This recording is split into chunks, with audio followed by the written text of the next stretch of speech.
I'm old school. Back from when you couldn't take a camera into a gallery, you needed permission to take a photo.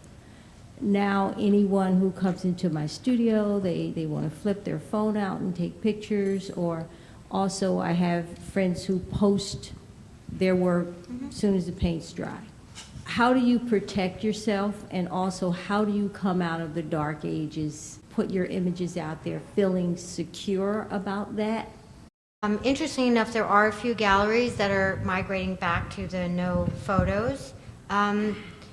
I understand the sentiment and the concern, but the reality is you might be limiting yourself. I think it's really important if somebody's doing a studio visit that you understand where they're coming from, what their objectives are.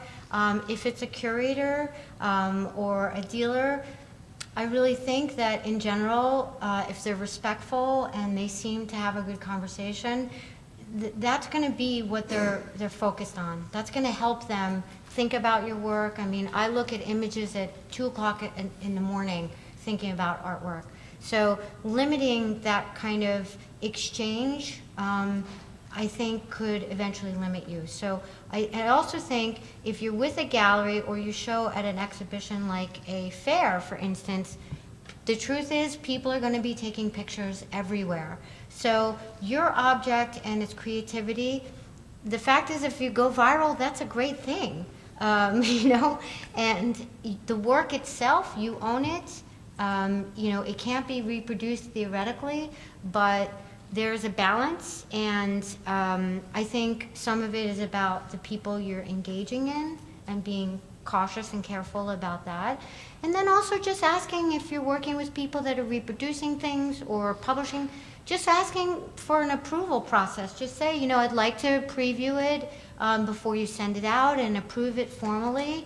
And I think it's happening at a speed, and it seems kind of, I'm not in a world of social media. I really don't like social media, but I do see some egregious things happening out there, especially at art fairs where people are taking images.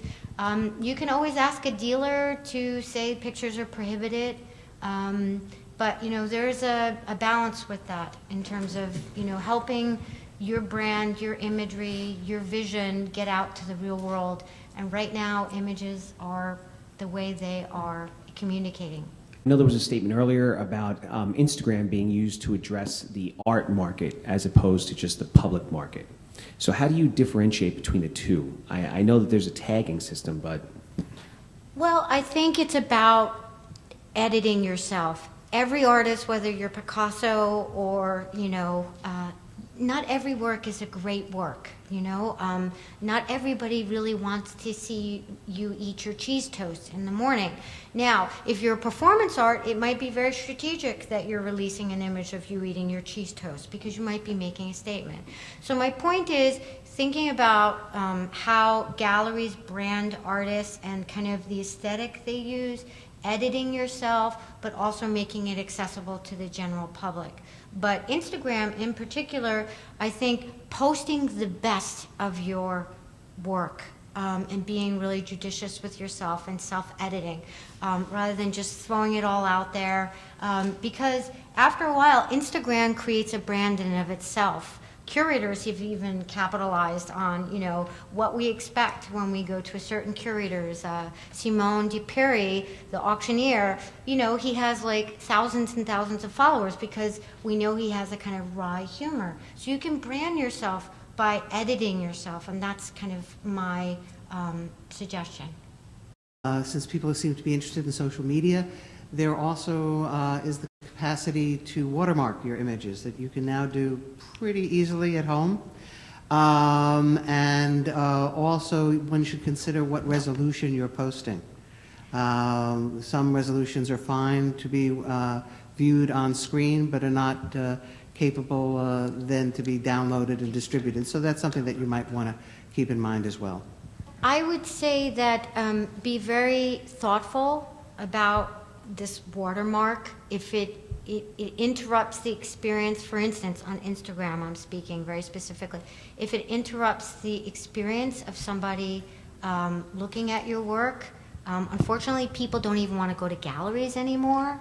I have art students who don't. They're like, what do you mean we have to go to galleries and auction houses? So it's a different moment. I mean, to me, that is my whole life, is running around going. It's part of the adventure of finding something interesting. But this is the world. So I would say be very careful of the watermark interfering in the communication of your aesthetic. I've seen it happen often, very heavy-handedly, and I don't think it benefits the artist. But maybe if there's a more kind of way, the resolution size, right? Yeah. So the resolution size is really, that's a good really a way to Right. control that in a way that doesn't interrupt that visual Right. experience. In the past 8 years, I've done like 4 murals. I assumed that if I was paid to do it, that they owned it.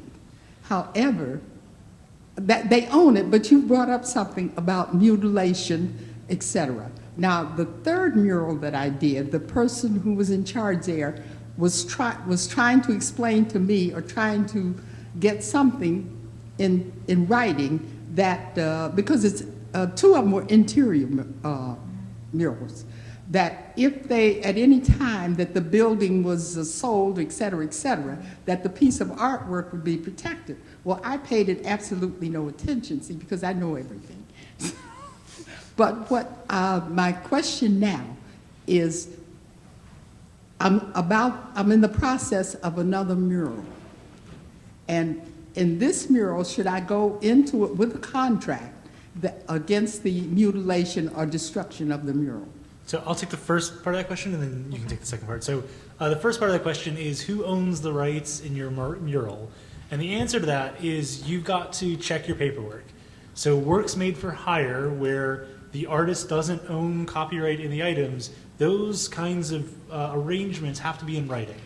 So you should check your agreements to see whether there's a work made for hire clause in your agreement that says that your work will be owned by someone else, the rights in that will be owned by someone else, or to make sure that your paperwork doesn't have an assignment clause that says that you are assigning your copyrights to the person who's employed you to put the artwork up.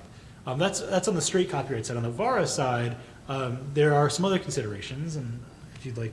Well, I'm no legal expert, so I mean, in my evaluation, I think you should weigh in. Sure. But basically, your work, the image of the work, can be protected and should be through your own photo documentation. You have to make a decision that if you want to waive your rights, meaning if the building, or some people I know work as even artists in interiors now, a very popular thing is a lot of street artists are designing interiors of restaurants or people's homes, and it's very unique and interesting. So it's kind of like a commissioned work, quite frankly. And so you have to decide whether you will allow them to repaint it, and whether you're going to sign away that right for them to repaint it at their own discretion or not. And that's what you have to make a conscious decision about. If there is no contract, if there is no agreement, you theoretically have protection, but you have to prove stature, and that's something I didn't really go into. There has been some case precedent where a work that was displayed, I didn't necessarily agree with it, but it was a sculpture that was displayed in an interior courtyard, did not reach the level of stature because it was not viewed by the public. It's very different than what I'm seeing in the art market. And it wasn't protected by VARA clause because it wasn't considered to have rise to a recognized state of stature. Stature is a very vague word. That's why VARA is very complicated. But my point is, simply, if you want to assign the rights for them to do that, you can. If you don't have any paperwork or you don't agree to that, you would then have to try to exert your rights, which could or could not be respected by the owner. So it's just good to consider what your boundaries are. I mean, if it's a work that you want it to exist in perpetuity because it's in a public setting and you have those expectations, maybe you don't want to execute it and assign, waive your rights. So I made a couple of jokes about lawyers and not legal advice. If you do need legal advice, I'm not a lawyer, so I gave the advice. one place to look is actually the Volunteer Lawyers for the Arts. It's a pro bono organization that provides legal advice to artists. They're in every state, so check out Volunteer Lawyers for the Arts, and they can sometimes be able to take on some of these questions and review agreements to help you figure things out. That's a great resource. Suppose when you're kind of reaching the end of your career and you're not a legacy artist and you don't have heirs, who do you approach to kind of preserve your work? The MoMA's not going to be interested necessarily, and what suggestions would you have for something like that? I mean, I know I'm using very branded name artists, but the truth of it is probably 99% of the art world are not these kind of branded artists. Everybody's confronted with that challenge. And quite frankly, I see lots of heirs, whether they're heirs of collections that are private collections or heirs of artists' estates. They don't necessarily do a service because they don't have the same interest level or loyalty to art or their parents' vision. So an heir is not necessarily important. What's important is to have someone that understands you, your creative focus, and that you empower them legally, financially, and with information, with helping you with that. And also set it up as much as you can. Do the work during your lifetime as much as you can, so you can then hand it off to them. But a best friend, a lawyer, there could be so many different people who play that role. This is exactly why POBA was created. And this is not an advertisement for POBA, but it's to illustrate how common the problem you're raising is. And it does happen, I hate to say this, I don't mean to use a term that sounds a little macabre, but it happens on both sides of the grave.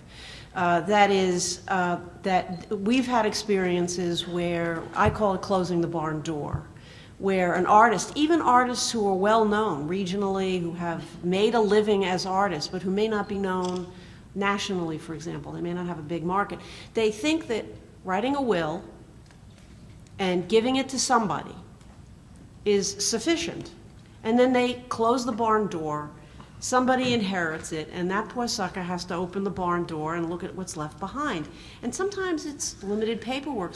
We're having to advise on the work of a sculptor who left 1,000 sculptures. This is not a small physical undertaking. What do you do? All right. So what I want to say is there is at least one organization that can help you sort it out.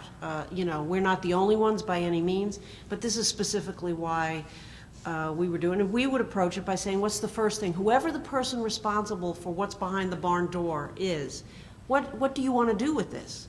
Do you want to sell it? Do you want to donate it? Do you want to sort it to know what's worth keeping and what's worth forgetting about? As Renee has aptly said, not every work of art is a great work of art. Not every scribbling of every artist, even if they're really talented, is necessarily worth keeping, unless history is going to remember their names. All right, so that's the first thing you start asking, and then you start having to ask the even tougher question, which is, you as the person responsible has to look at your resources. What do you have the means to do? Do you have the means to catalog? Do you have the means to inventory? Do you have the means to photograph? Photographing a collection, as Renee has suggested, can be as simple as having a smartphone and taking 300 shots of 300 photos. But if they're really good works, you're going to get a professional photographer in to do that, because those works become themselves the valuable medium by which the work and the legacy is maintained and brought into the future. So you as the person who inherits this or who's responsible for this has to figure this part out. And then you have to think about the ultimate disposition. So you have these physical works. You've digitized them. You've cataloged them. You've appraised them if that's useful to do. Maybe sometimes that's not necessary. Then you have to figure out, is there some place I can put them? Put them among family, put them among friends, donate them to institutions. Institutions are less and less inclined to take physical works now unless they're really well known. Or if they do take them, they want them with a gift, a financial contribution that helps them to maintain and preserve the physical works, because they have to be physically stored someplace in heat-controlled, light-controlled, air, temperature-controlled places. So these are things that you have to think about. Now, one of the things that I try to tell the people that I work with is, on the creative side, I tell people to be creative lightly, which is to create for creation's sake. That's the gift that you give us. If the main thing you're doing is worrying about the commodification of your works, you have a different problem as an artist. And that's where you have to begin thinking about all of this. So first, focus on the creation.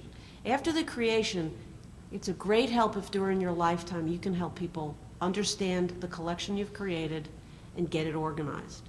If you can't, at least give clear instructions about what you want done, and have thought about it before you close the barn door, to give whoever you leave them behind at least the minimum financial help and certainly the legal help to make them do what it is you want done with the works you've created. And then give us a call. If I can add to that, and I think that's very, very true, even collectors with namesake artists that are donating, institutions, I would say 5 years ago, I do donation appraisals all the time. 5 years ago, maybe 30% of the offered donations were accepted. I think it's even less now. It's maybe like 15%. Donating a collection is a whole other endeavor. You certainly can, look at institutions like university settings, everything of that sort. But as she was speaking to, who's going to endow that? Museums are strapped, institutions are strapped, and everyone wants to bring in the donor to build the new building, but no one wants to pay for the security guard and the registrar, unfortunately. So I think it's a great possibility, and it's a great alternative to preserve. I also think it's really important to be honest with yourself. Being a creator, just because it's not recognized in the art market or doesn't have market value or whatever, is one thing. But don't think that all of a sudden the Museum of Modern Art, when you've never had an exhibition at the Museum of Modern Art, is all of a sudden gonna... I see lots of people being very, very unrealistic about what their heirs or the person, the custodian of their collection can do with it. And it can be a tremendous burden on people that loved you, and they want to be honest with you and they want to care for it, but they can't accomplish your goals because you weren't realistic. And selling work might not be possible. Even the Donald Judd Foundation, was struggling to sell 33 works, and they had to think very carefully about dumping 33 works, which of course was not dumping. But how did they fund all this vision of Donald Judd's, many buildings and everything of the sort? So be very realistic with what possibilities are out there for yourself, and then plan it out.